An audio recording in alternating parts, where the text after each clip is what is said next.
mindenkit, itt vagyunk egy újabb videóban, és ebben a videóban itt vagyunk Ausztriában, méghozzá Mürzzuschlag, igen, ez egy Pösze embernek egyébként nem túl kellemes elnevezés.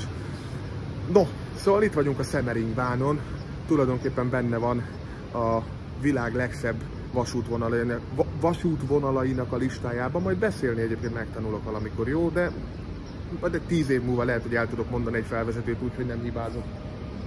És közben bejött, nem tudom melyik Railjet, mert itt olyan késések vannak, hogy 10:29-es még 12 óra 06-ra írtak ki, meg hasonlók. Az biztos, hogy ez a berlini jet volt, ami Prága felől jött, Brünnon, Breclavon keresztül. És hát igazából egy kicsit a Faterra jöttünk el pihenni, de természetesen a vasút azért mindig, mindig képbe jön, illetve mindig azért úgy tereljük a közös utazásokat, hogy azért legyen benne vasút. Ugye azért őt is érdekli, engem is érdekel, és hát egyébként meg gyönyörű helyen vagyunk. Kicsit megmutatom nektek itt az állomás és területét, egyébként egészen fantasztikus. Valamint ugye itt van egy múzeum, és oda most be nem fogunk menni időhiányába, viszont van kiállított olyan mozdony, amit mindenképpen szeretnék megmutatni, remélem, hogy ez sikerülni is fog. Ez majd a túloldalon derül ki, mert a múzeum a túloldalon van, úgyhogy majd az ottani parkolóból meg fogjuk nézni, hogy tudok-e nektek bármit is abból mutatni, de közben itt a Railjet majd mindjárt ki fog menni, és azt mindenképpen felveszem nektek, ha már itt vagyunk természetesen. Gyönyörű a környezet, gyönyörűek a hegyek, sajnos pont egy ilyen esősebb időszakban vagyunk itt, úgyhogy hiába, lehet, hogy Magyarországon nagyon király idő van, és már pólós időszak van, itt még elkél a mellény.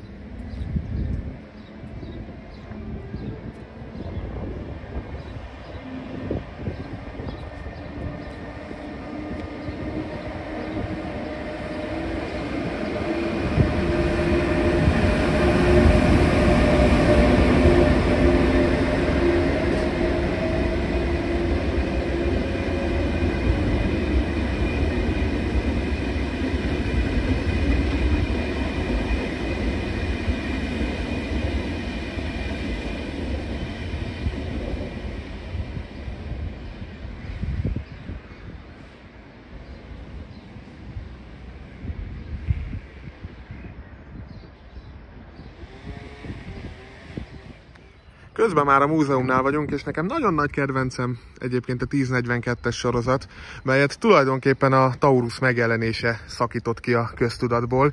Annak idején még Hegyeshalomba ilyenek átjártak, ugye nyilván csak hegyesig, hiszen nem tudott volna tovább a mi áramnemünk miatt közlekedni, illetve hát, ha nagyobb lendületet vesz, akkor talán Levélig még eljutott volna.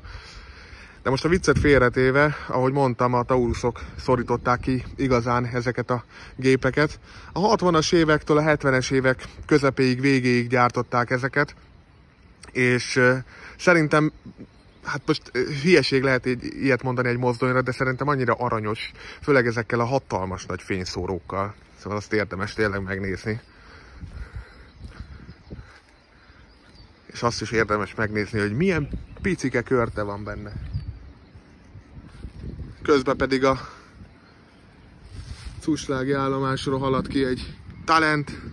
Túl izgalmasnak azért talán nem mondhatjuk itt Ausztriában.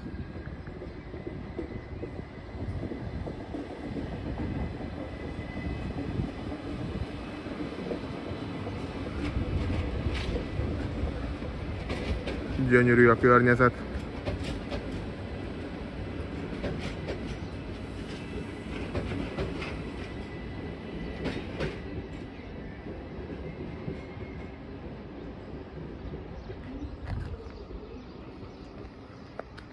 Közben láthatjátok, hogy be van biztosítva a dolog, hogy véletlenül se guruljon el a kis szörnyeteg.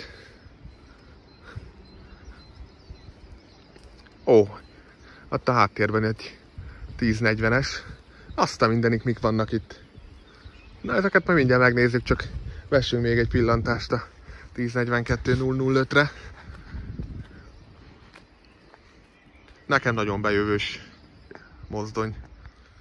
No, és itt a 1040-es sorozatról azt kell tudni, hogy bár nagyon-nagyon szép és jó állapotban van, le a kalappal, hogy ilyen szépen megtartották. Ugye ő az 50-es éveknek a gépe. Nem sok készült belőle, 10 pár, azt hiszem 16 darab. és hát őket nagyon-nagyon régen, már 2003-ban selejtezték. Úgy tudom, hogy utoljára már személyforgalmat nem is vitt, csak teherforgalomba volt szerepe.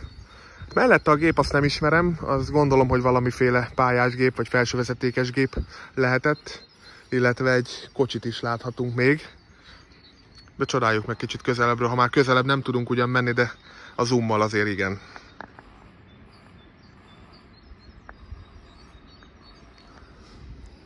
Itt pedig egy kis nosztalgia, tekerős sorompó, és nem csak sima tekerős, hanem szakállas sorompó is, valamint egy András keresztet láthatunk, és ugye a jó kis giling-galang, hogy amikor ugye tekerődik a sorompó, akkor még egyfajta hangjelzéssel is tudatosítja azt a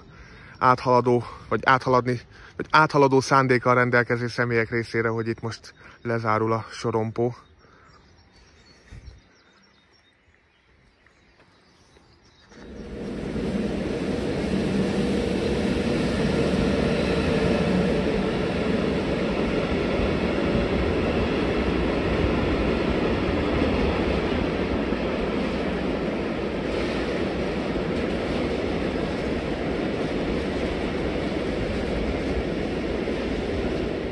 Ugye talán ennél menőbb és jobb elrendezésű biciklista árulót Csehországban mutattam nektek, Hodonyinon, ahol ugye egy lift viszi fel, és egy ilyen üvegkupolába viszi a biciklidet.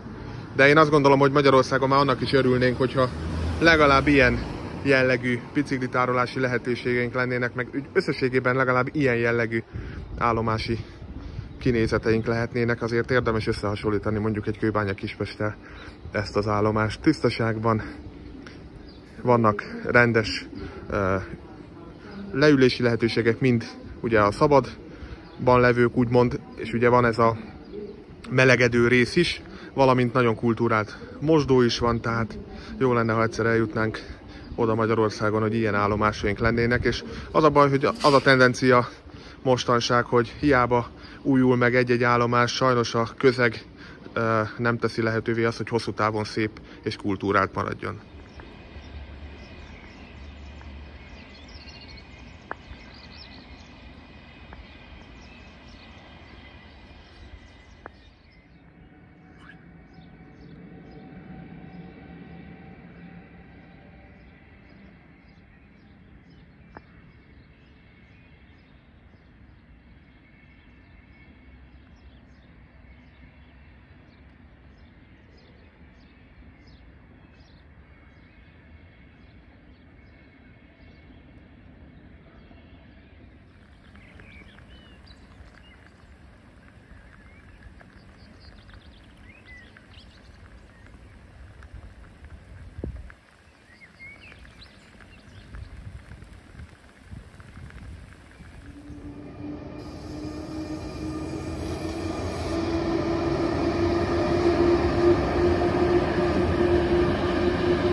És ez már közben Semmering, amit azért már ezerszer láttunk, itt sokszor szálltam le én is ugyanerről a jetről.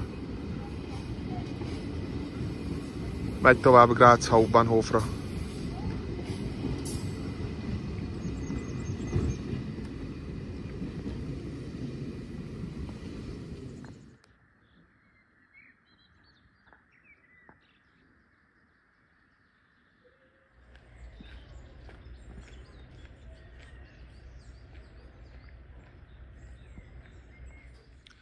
No, ha már Semmering, akkor azért a viaduktot megörökítem nektek, még ha nem azt, ami most ugyanígy meg lehetne nyilván ugye a szabadtérbe, de most oda nem sétáltunk ki. Méghozzá a Mozart Taurus húzza itt a ÖBB és másodosztályú kocsikat. Na és itt van az a 1042-es, amit Bürcuslágban nagyban élőben láttunk. No, ha már Semmering, akkor megmutatom nektek, amit megszoktam általában. Erre vagyok a 5144-es sorozat. Ugye érdekessége, hogy csak 5 darab készült belőle. Dízel motorkocsi, és 90-es évek elején, ha jól emlékszem, talán 93-ba selejtezték. és akkor a 0-0-1 ez ide. Hát nem konkrétan akkor, vagy hát nem tudom mikor pontosan, de ide került kiállításra. Ami egészen jól megőrizte az állapotát, tehát azért lehet látni, hogy figyelnek rá, bár azért helyenként azért már rohad.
Na közben már Kapfenbergben vagyunk, most nem a vasútállomáson, hanem a jelenleg másodosztályban futballozó csapatnak a stadionjába, de voltak első osztályúak is. Ilyen környezetben van a stadion.